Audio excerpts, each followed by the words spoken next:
Men who don't seem to care about women often stand out in a crowd, their aloofness a stark contrast to the chatter and flirtations around them. But what if this indifference isn't a flaw, but a shield? What if it's a way of protecting something far more valuable than fleeting attention? Picture a man at a party, leaning against the wall, observing rather than participating. It's not that he's lazy or antisocial. He's conserving his energy, a concept known in psychology as energetic efficiency. He's not avoiding connection. He's waiting for something real, something that aligns with his true values, a principle rooted in self-determination theory. This isn't about rejection, it's about selectivity. And that selectivity, that quiet observation, might just be a strength we've all misunderstood. External validation is the need for approval from others to feel valued. It's like a man standing on a stage, waiting for applause to feel like he's done a good job. Take, for instance, a man who only feels successful when his partner compliments him on his achievements. He's constantly seeking reassurance, like a smartphone addict checking for likes on a social media post. This reliance on external validation can be linked to the psychological concept of self-determination theory, which highlights the importance of autonomy, competence, and relatedness. When a man ties his self-worth to his partner's approval, he's essentially handing over the controls to his own happiness. It's not just about needing compliments. It's about feeling incomplete without them. It's the difference between a house built on sand, easily washed away by the tide, and one built on rock, standing firm against the storm. Internal calibration, on the other hand, is the ability to validate oneself. It's like a man with an internal compass, always knowing his own direction, regardless of what others say. He doesn't need a partner's approval to feel successful because he already knows his worth. This inner confidence is akin to what psychologist Carl Rogers referred to as unconditional self-acceptance. It's not about arrogance or ignoring feedback. It's about not being shaken by it.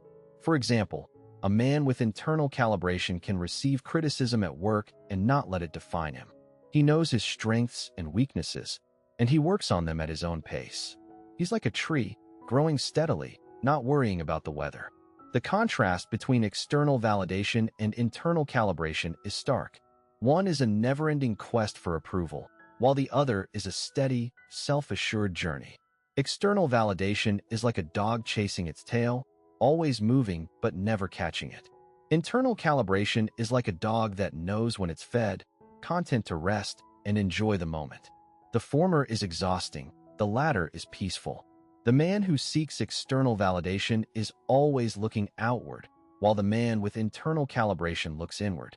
This introspection is a key aspect of Jung's concept of individuation, the process of integrating one's conscious and unconscious minds to become a complete, self-aware individual.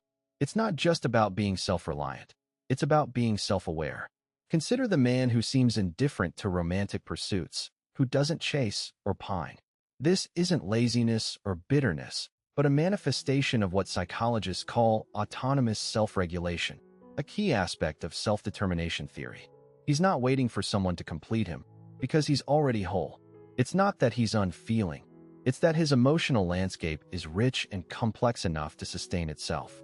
He's like a deeply rooted tree, not swayed by every passing breeze, not desperate for rain, because he's tapped into his own reserves. This isn't arrogance, but self-assurance. He's not saying, "First am better than you," but rather, "First am enough on my own." Think of him like a cat, content in its own company, not because it's antisocial, but because it's self-sufficient. This isn't isolation, but a form of what existentialist philosopher Jean-Paul Sartre called radical freedom. Freedom from the need for another to validate his existence. He's not rejecting others, but choosing himself, and that choice is a powerful one. It's not that he's immune to loneliness, but he's comfortable with it. He knows, as Nietzsche did, that solitude can be a crucible for self-discovery. He's not waiting for a better half, because he's already a whole one. This man's indifference is not a shield, but a testament to his inner strength. It's not that he's unbreakable, but he's already put himself back together enough times to know he can handle the cracks. He's like a well-tended garden, thriving on its own, not desperately reaching for a supporting trellis. This isn't stoicism, but a deep, abiding sense of self-worth. He's not saying, "First don't need anyone." but rather, first choose myself, fully and completely. This is the essence of self-acceptance, a quiet, unshakable knowledge that he is enough, just as he is.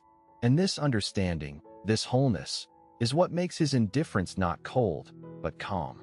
You wake up and the first thought that crosses your mind isn't about impressing anyone. It's not about proving your worth, your masculinity, or your status. It's a liberating feeling, like stepping out of a crowded room and finally being able to breathe. This relief is akin to what psychologists refer to as autonomy in self-determination theory, a fundamental human need to have control over one's life and actions. No longer do you find yourself in a constant state of preparation, like an actor backstage, rehearsing your lines and perfecting your performance. Remember the last time you were at a social gathering, forcing a laugh at a joke you didn't find funny just to fit in? It's not just tiredness. It's a feeling of your battery slowly leaking, percent by percent, with every forced smile. But now, that drain is gone. You're not performing. You're just being. This is the essence of authenticity, a concept explored by philosophers like Jean-Paul Sartre, who argued that authenticity is about living in accordance with one's values and beliefs, rather than the expectations of others. Consider the relief of not having to engage in status competitions. You don't feel the need to one-up someone's story or flex about your latest achievement. It's not that you're lazy or don't care about success. It's that you're no longer trapped in Nietzsche's will to power, the constant struggle for dominance. Instead, you're free to focus on what truly matters to you. This shift in focus can lead to increased satisfaction and well-being, as you're no longer chasing the hedonic treadmill, the cycle of constantly seeking more to achieve happiness. You're content with where you are, who you are, and what you're doing. And that's a powerful place to be. This newfound freedom, however, raises an interesting question. What do you do with it? Your lack of drive to pursue is actually a sign that you are no longer hungry for someone else's permission to be happy. This isn't about apathy, it's about autonomy. Think of a bird that has finally learned to fly. At first, it flutters desperately, seeking perches and handouts. But once it masters the skies, it no longer needs to chase scraps. It soars freely, unburdened by the need to please. This aligns with self-determination theory, which posits that true motivation comes from within, not from external validation.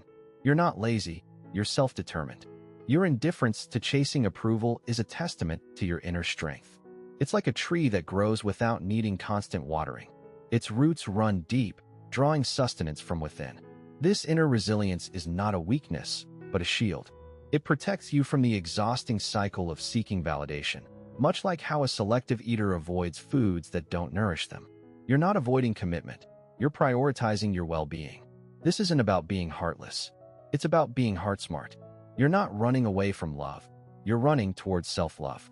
This shift in perspective is akin to the philosophical concept of amor fati, or love of fate, coined by Friedrich Nietzsche. It's about embracing your current state, not as a lack, but as a form of empowerment. It's the calm after the storm, the quiet confidence that comes from knowing you don't need to prove your worth to anyone. This inner peace is magnetic. It attracts the right people, those who appreciate you for who you are, not for who you can be for them. It's the difference between a garden that thrives with minimal care and one that withers under too much attention. You're not broken, you're rewired.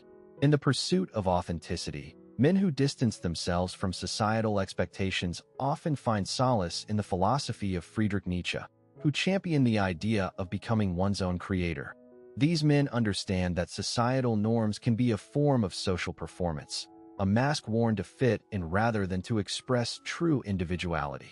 By choosing to frame their lives as authentic originals, they reject the scripts handed to them by society. This isn't about rebellion for its own sake. It's about aligning their lives with their inner values and beliefs. For instance, while society might dictate that a man should be actively pursuing romantic relationships, an authentic original might choose to focus on personal growth or creative pursuits instead, finding fulfillment in a different path. This shift in perspective is closely tied to self-determination theory, which posits that humans have three innate psychological needs: autonomy, competence, and relatedness. Men who embrace their authentic selves are often driven by a strong sense of autonomy. seeking to control their own lives and make choices based on personal values rather than external pressures. They find competence in mastering skills and pursuits that resonate with their true interests, not just those that society deems valuable. Relatedness, however, might look different for them. Instead of seeking validation through traditional social connections, they might find deeper connections with like-minded individuals who share their authentic values. For example, a man who is passionate about environmental conservation might find a sense of community among activists, rather than in conventional social circles. The journey towards authenticity often involves shedding societal expectations layer by layer. It's like peeling an onion, each layer revealing a deeper, more vulnerable part of the self. This process can be uncomfortable, even painful, but it's also liberating. Men who undertake this journey often experience a sense of cognitive dissonance, a psychological term describing the mental discomfort experienced by a person who simultaneously holds two or more contradictory beliefs or values. They might feel torn between their authentic desires and societal expectations. For instance, a man might feel pressured to pursue a high-powered career, but his true passion lies in art. The discomfort arises from the conflict between these two desires. Resolving this dissonance often leads to a more authentic life, albeit one that might not conform to societal norms.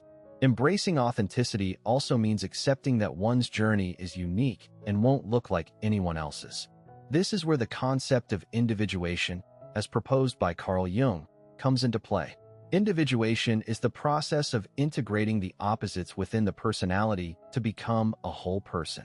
For men who don't care about conforming to societal expectations, this might mean embracing aspects of themselves that society deems unmanly, such as emotional sensitivity or a desire for deep, meaningful relationships. By doing so, they become more complete individuals, living lives that are truly their own. This authenticity becomes a beacon, attracting others who are also seeking to live authentically. It creates a ripple effect, inspiring others to embark on their own journeys towards authenticity.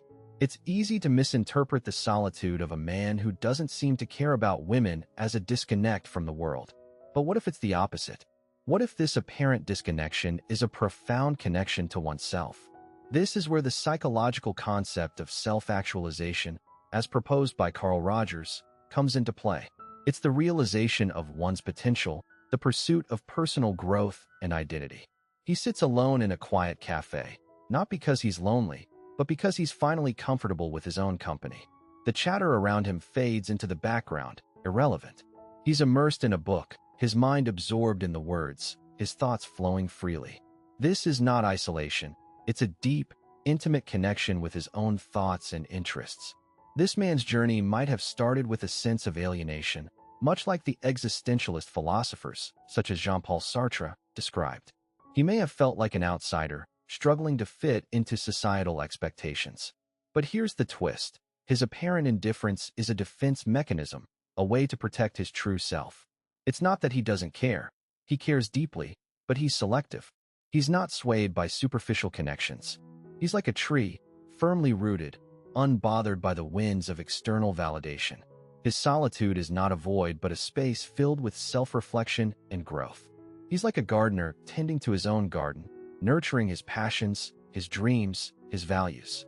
This is the essence of self-determination theory, which emphasizes the importance of autonomy, competence, and relatedness in driving human motivation. He's not waiting for someone else to validate his existence. He's not disconnected. He's finally connected to the only person who stays, himself. This profound connection is not a weakness, but a strength, a foundation upon which he builds his life. It's a quiet revolution, a silent affirmation of his worth, independent of external approval. As we've seen, what might seem like indifference or apathy can often be a complex interplay of personality traits, past experiences, and coping mechanisms. Men who appear not to care about women might be highly selective in their emotional investments, a trait known as emotional selectivity theory. They're not avoiding connections, they're prioritizing them, choosing to invest deeply only when it truly matters. This isn't a flaw, but a strategy for emotional survival in a world that often demands too much too soon. Their perceived aloofness could be a form of self-preservation, a way to conserve emotional energy for when it's genuinely needed. Their anger might be a boundary-setting mechanism, a way to maintain their independence and authenticity, much like Nietzsche's concept of the Übermensch, who values self-reliance and personal growth above all else. Their supposed laziness could be a sign of high sensitivity, a trait described by the psychologist Elaine Aron as sensory processing sensitivity. These men might be processing the world deeply, not lazily, taking in more information and experiencing emotions more intensely. They're not broken, they're different. And difference, as we know, is not a weakness. So, the next time you encounter a man who seems indifferent, remember, there's more beneath the surface than meets the eye. And if you found this exploration insightful, join us in our next video where we'll delve into the psychology of modern masculinity. Until then, keep observing, keep questioning, and most importantly, keep understanding. After all, every person is a world unto themselves, waiting to be explored.